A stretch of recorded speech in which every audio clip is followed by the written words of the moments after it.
Okay, our last item on the website here under computing under exponential functions is computing powers and radicals without a calculator. So even though you'll have a calculator to be able to check, I need to see your work. So for instance, if you happen to see a problem on a test like 32 to the minus 6 fifths, and you could just put this into your calculator, and your calculator would give you, let's see what that value is, 0.015625.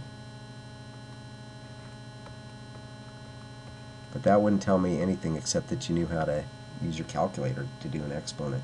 And you could, if you're a little clever, you could even convert this to a fraction and on your calculator and say, oh, it's 1 over 64.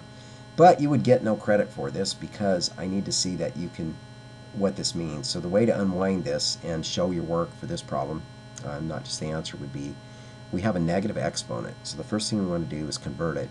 And so this is now, you think about this is 32 to the negative 6 fifths over 1. So if we move this number down in the denominator, we get 1 over 32 to the plus 6 fifths. Oops, that's supposed to be 32.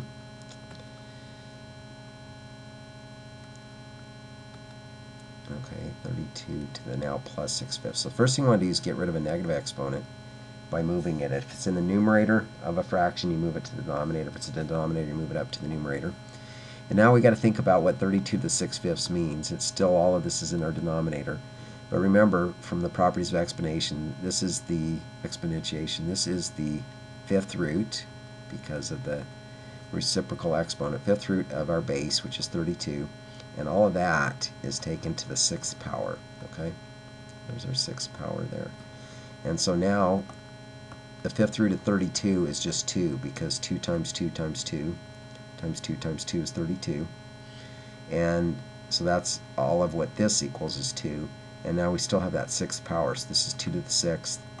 2 to the sixth, we know 2 to the fifth is 32. 2 to the sixth is 64. So this now becomes 1 over 64.